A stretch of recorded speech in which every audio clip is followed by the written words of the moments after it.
Welcome back to our channel. This is Carlos once again, and Jerome, Jerome is here beside me. And if this is your first time to have seen us doing this, we are a Filipino gay couple living in the Philippines, and ultimately the goal is to really share with you our lives as a couple, because not so many in the Philippines have been exposed or have seen so many relationships just like this sa amin, and marami sa amin out there ang gusto rin magkaroon ng somehow idea about how life is kapag you are living in the Philippines, and that people are somehow may preconceived notions sila about the kind of, you know, lifestyles we do have as a couple.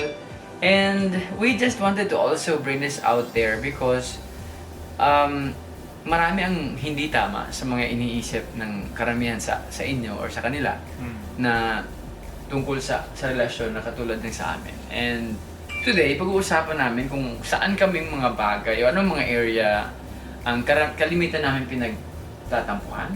Tama ba yung term na yun? Or parang nagkakaroon ng diskusyon, nagkakaroon ng parang pagtatalo, or hindi kami nagkakasundo. Well, generally kasi, Jeje kasi is the type of person na parang hindi siya nagagalit. Probably the kindest person I've known, na alam mo yun, pag kahit siguro galit na siya or may emotional struggle within him, yung tono ng pananalita niya, it's just the same kung masaya, kung galit, kung malungkot. Yung tono ng pananalita niya is ganun lang. Monotone lang talaga. Monotone. May one tone ba ako? Hindi. Monotonous, kumbaga, yung parang the way he speaks. And kaya, well, generally talaga, like what I said, Jeje talaga is just one of the best persons I've ever known. Not because you are my partner and I love you so much, but because truly ang bait-bait nito. And if probably because of not Jeje, we probably are not enjoying the benefit of having in this kind of relationship. Ako, I'm satisfied extremely, and I have not remembered any kind of topic or sabihin na natin na parang scenario to which we both fight. Parang wala naman, di ba? So parang ikaw, from your standpoint, what are the kinds of parang instances to which you have been extremely annoyed to me? Ano mo yung mga areas? Kasi we talk about this most of the time. Yes. And I think it just makes sense na we also share it with them kasi just to give them an idea about how we are. Hindi kasi generally, kung ako yung magsasalita about sa akin, mahaba talaga yung pasensya ko. And at the same time, ayoko ng gulo. So parang innate na sa akin yung ayaw makipag-away, ayaw makipag-diskusyon. So if for sa aming dalawa, mainit yung ulo niya, I'd rather keep quiet and let him be. So hayaan ko na lang siyang mag-init ang ulo, madaldal, so he can always blurt out something na posibleng maging offensive sa akin or hindi ko maintindihan or masaktan ako. I'll just keep quiet for that time being kasi hindi makakatulong yung sasabayan ko yung init ng ulo niya. So yun. So one thing, yung pasensya ko medyo mahaba, and talagang I put myself in a situation or parang in a perspective na mas mahaba yung pag-intindi ko or tinatry kong intindihin kung sino man yung kaharap ko or specifically ikaw. Wow. Parang dahil problema sa akin. Well, to be very honest, just to set things straight, yung sinasabi niya about paghahaba ng pasensya, it's not because I am annoyed with him, it's not because I am like offended or whatnot, it's not because we have some issues that we need to fix, it's because I, for a personal reason, have some issues outside na I feel like I needed to just blurt it out and just say it out kasi I just don't feel comfortable keeping it by myself. So it's just really a huge help that I have JJ because he gets to absorb the stress as well. Not because I want him to absorb it, but because I really just wanted to, you know, blurt it out so that I can offload the stress, the the issues that I have observed outside, it's not Yes. necessarily because I have some issues with our relationship. With the two of We've us. we've never really had some issues like that in the past. Na parang I became so stressed about our relationship, except when I think I was struggling very much and I had to really talk to myself all the time. Siyempre, siya yung concerned, siya yung involved. But I don't really want him to feel like I'm trying to push him away. I just have to fix something within me. Tapos for some reason he figured it out and we talked about it. That's when he let me go. Diba? So parang, but I never really discussed about it. Ako naman kasi ang concept ko naman by that time was that I'm really struggling and I don't want to hurt this person because I also love this person. It just so happened that this person had to let me go for whatever reason he has. I don't know. Tapos, ano nga ba yung rason mo? Bakit? Why did you let me go?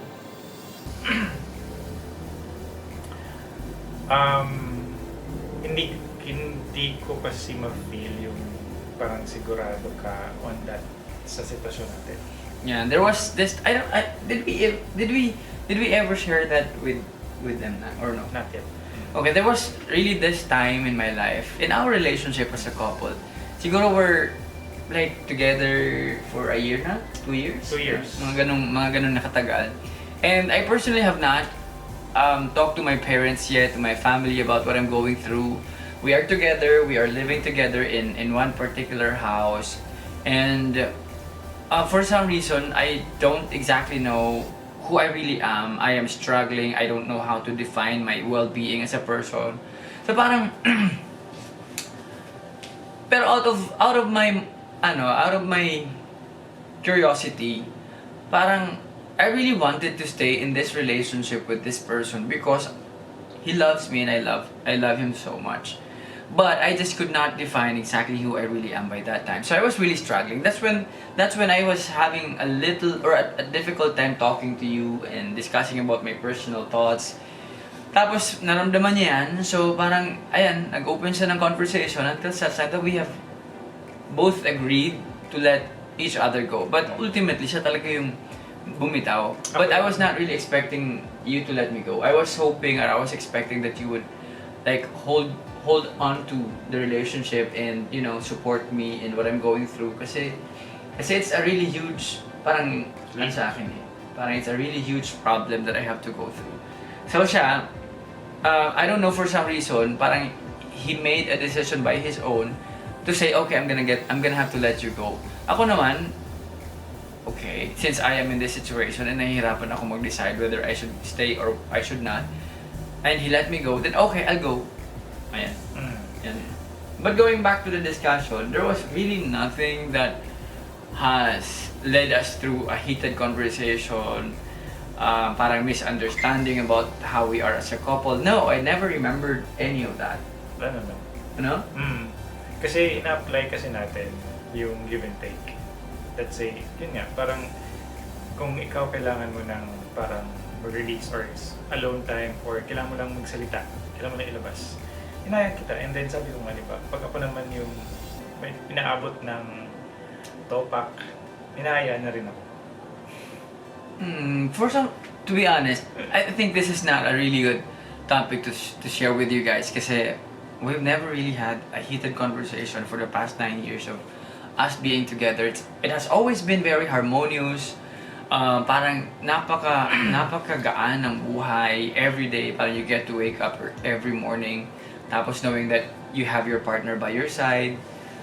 Parang I'm fully satisfied, to be honest. I'm not really into parang expecting some more. I'm not really a materialistic person, and so siya din, hindi rin naman siya materialistic na person. We're just a very simple couple who just wanted to express our love for each other, and no offense to people who may not agree to the life we have chosen, but yeah, it's how it is, and we respect each other, and our parents are very supportive of what we do. We don't want to push ourselves into doing something that's not really, I think, innate in us. So siguro parang magbigay na lang tayo ng pointers. Bakit nga ba tayo hindi nag-aaway? or hindi tayo Yeah. ng diskusyon na. Yeah, I think. Diba? So, ikaw, anong tingin mo? Bakit hindi? Well, ako, I've always been very vocal about this sa'yo. I think one of the very reasons why we're not really fighting because number one, from my perspective kasi, I tend to become that person who will take that initiative. Hindi naman initiative, parang ako yung magiging pinaka-reason why a sudden conflict will happen. Parang ganun. Parang ako yung parang, kung sa labas, parang war freak in a way. Not because I intend to fight with him, but because I have some attitude issues siguro na for some reason he gets to understand and he doesn't want to oppose whatever I have in mind because he believes that I just needed to really blurt it out there and ang maganda kasi sa kanya talaga is he gives me the time to talk, he gives me the time to really let it out until such time na maging kalmado na ako. Yun Diba? may sinabi kang word, understand. So, yun yung parang understanding talaga ang isa sa rason kung bakit maayos yung siguro relationship ng dalawang tao. Mm-hmm. Pag marunong mag-intindi. At the same time, andun din yung parang nakikiramdam. Which is, pag ako, napapansin niya na pag tahimik ako, there's something wrong. Yes, so. So, let's say, the usual day, tapos bigla lang akong tahimik na one-liner lang akong sumagot sa kanya. I feel Tapos, may pinagdadaanan ka. Oo. So, May pinagdadaanan. magsisimula na siya. May nagawa ba ako? Oo. And So, to be... ayun. Oo, sorry. Sorry for interrupting. Ang katulad nito, parang mapapansin nyo siguro between the two of us, I am more of like the madaldal type of person. And he's like the typical person na parang tahimik lang and only will speak if necessary. Oo. Tapos siguro sa akin, what I try to do is, sa ating dalawa, di ba, I try to speak a lot. Tapos, parang for some reason, I get to figure out when I should stop. Parang ganun.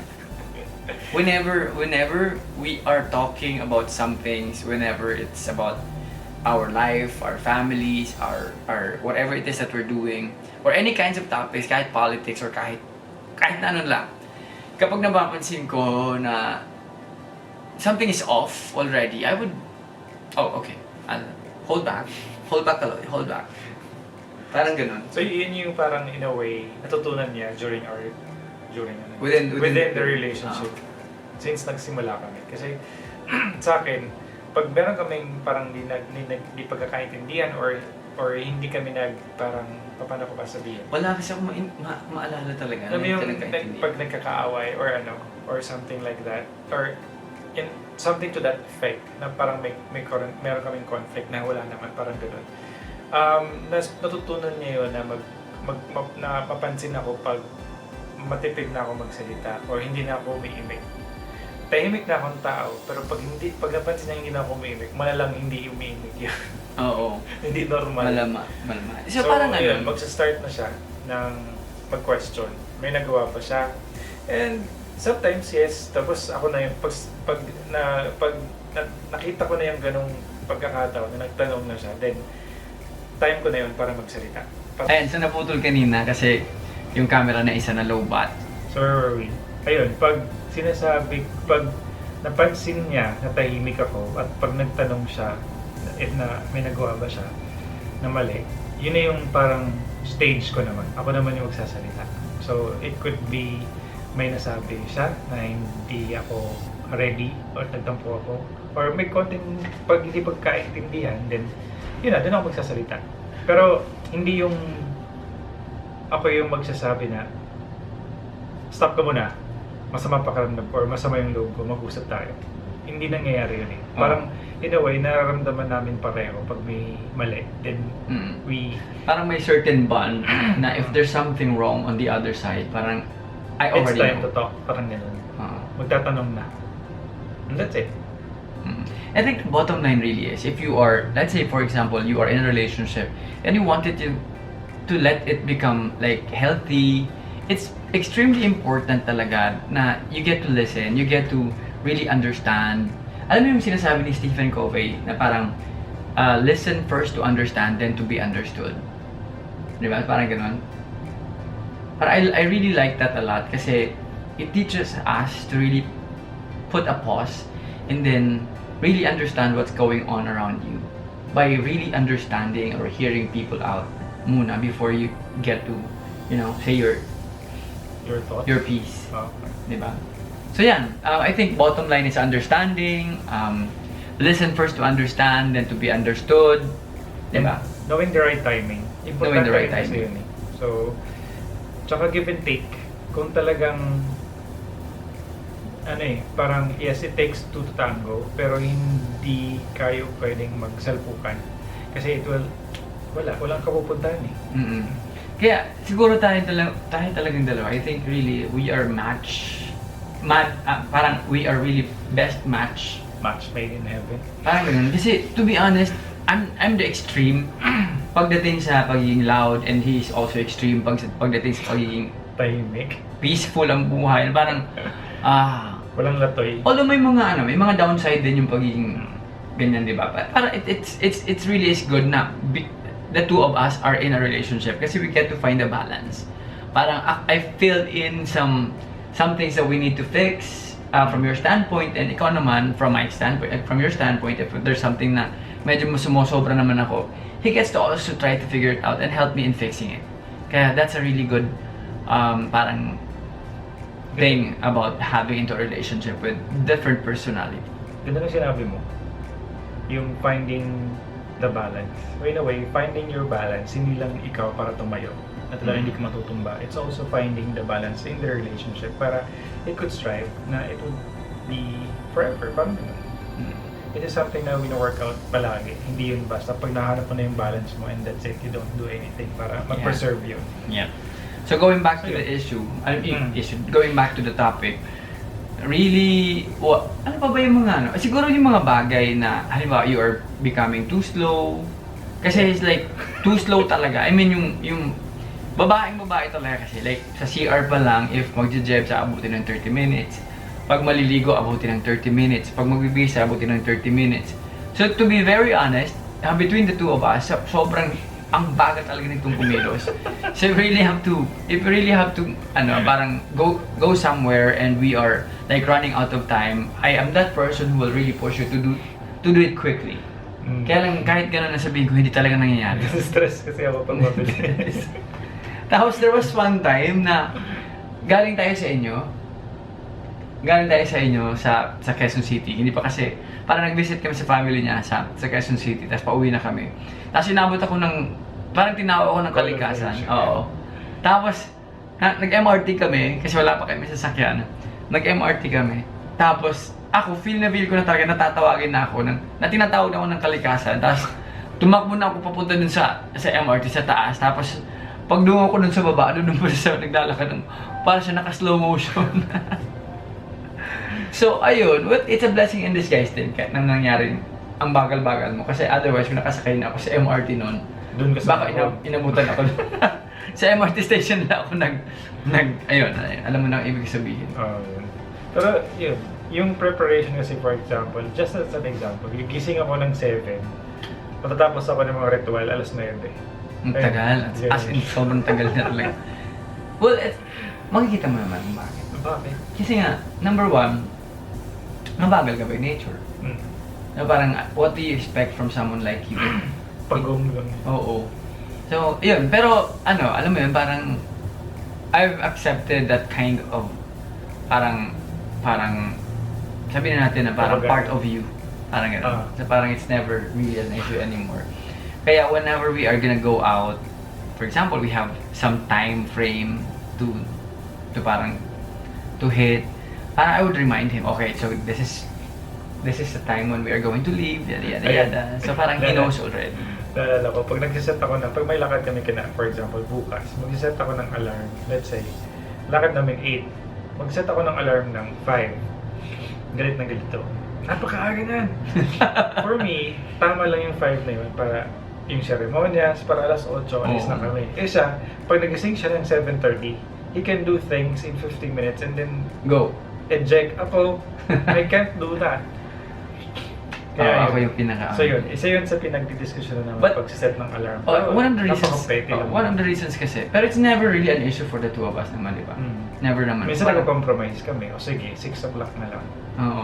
So, makikita mo naman bakit. Kasi number one, malinis malinis kasi siya talaga sa katawan. Kaunting kati-kati lang, magpapadoktor na yan, magpapaderma. Ako, it's not because hindi ako malinis sa katawan. Kumbaga, I feel like I just needed to really clean it out. Parang, enough lang na linis. Siya kasi, I noticed na kapag pumupunta ng CR, pag nagja-jebs, maupo ng CR, tapos hawak yung phone, ganyan-ganyan yan. Oh, may naalala ako, speaking about, parang, something sa minsan pinagkaka-discussion natin is, yung parang his time being focused on social media. Yes. Parang, I really wanted, kasi napag-usapan namin dati, I really wanted the two of us to really parang spend quality time together kasi we are both busy outside our house kasi we do business. As we don't have as much time to really spend with each other, to nurture our relationship, to say I love you to each other. On regular time. Kasi, syempre, everyday talaga, we never really forget to say I love you to each other naman. Before we go to bed, when we wake up in the morning, we always say I love you to each other. But that's not really enough. But sometimes it becomes a normal thing for us. And since it becomes a normal thing for us, sometimes it's no longer parang felt. Yung intensity. Oh, the intensity is parang you just have to say it out because sometimes it's really part of your habit already. Although it's really meant, di ba? So parang Yun, masasanay lang. but it's still good now when you are in a relationship, you really spend quality time with each other. And that's what I've been asking you. Na I hope one day you get to realize as well. Kasi he really is into social media.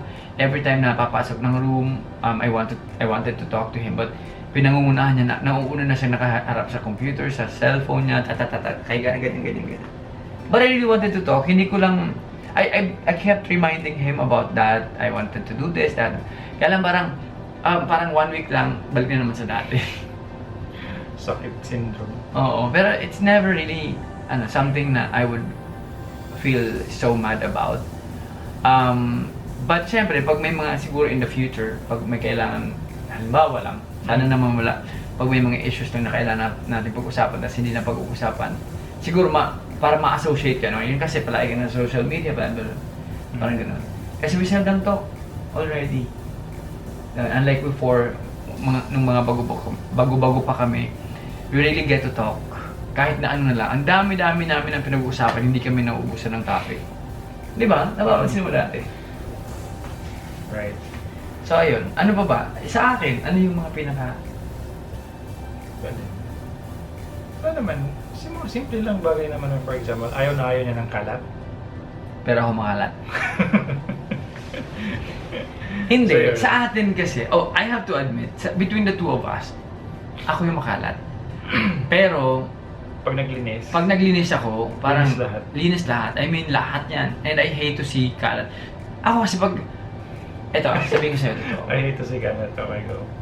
Pag nakita ko na kasi nasimulan mo naman ng kalat, parang magkakalat talaga ako naman. I hate kalat talaga na. Yung kalat na alam mo yan, parang mga bote-bote, mga sabon-sabon, kung saan-saan nakalagay na. Yung mga bote-bote ng mga personal na mga tissue paper, mga alcohol, mga kung saan-saan nakalagay.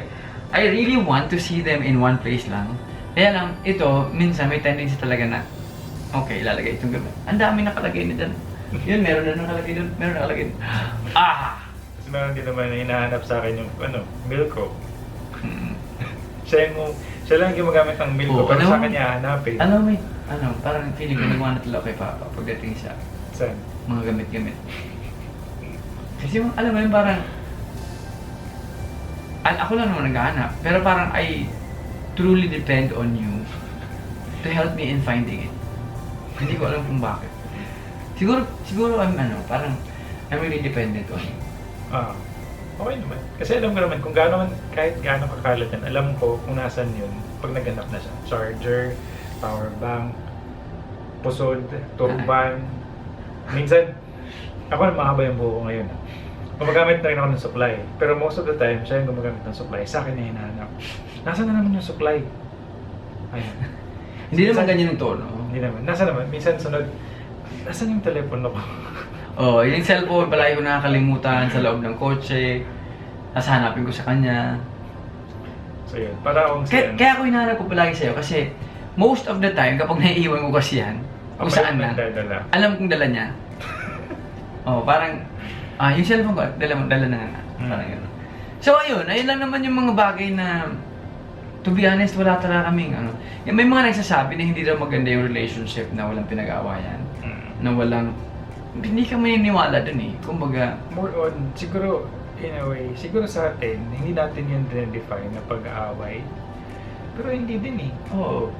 Meron naman tayong konting differences na medyo pinag-uusapan natin. Like yung sa kalat, tapos ako yung sa social media, pagiging social media addict ko, nagtatalo kami doon. Pag, for example, hindi nga talo yun eh. Hindi naman talo. Nag-uusap kami pag sobrang napapansin niya na, sobrang hook na ako. Mag-uusap, tapos papansinin niya na ako na may gigil na. Tapos yun, parang more on napapag-usapan kasi agad. And I think that's the secret. Pag merong issue, talk about it. Find time to talk about it. Kasi pag pinatagal pa, alam mo yung parang concept ng isang baso na nilalagyan ng tubig, na nilalagyan until umapaw. So sa amin kasi, hindi namin hinayaan na umapaw. Parang we really talk about it immediately. And we don't tend to really prolong kung kailan dapat pag-usapan, etc. Kasi ako personally, medyo I don't feel comfortable if I have issues na kailangan kong ayusin agad. Parang I try to become that person who fix issues right up front. So yun, yung parang in a way, sa Kaloy, pag may nakita siyang issue or parang may naramdaman siya na kakaiba, sasabihin niya kaagad. Ako naman, more on, okay lang sa akin nung pinapalipas, and then may time lang talaga na pag inabot, then mararamdaman niya na tahimik na ako, and then that's the time mag-uusap na kami. Parang gano'n. So yun, ayun lang naman yung basta ang bottom line doon is really understand each other and open communication. Communication is key. Diba? Yes. So I hope we get to share with you our thoughts kung bakit we try to become healthy pa din pagdating sa relationship, ano ginagawa namin. It really is the key. Parang communication, and we listen to understand and to be understood. Wow. Gandang closing statement. Okay, thanks for watching. Thank you.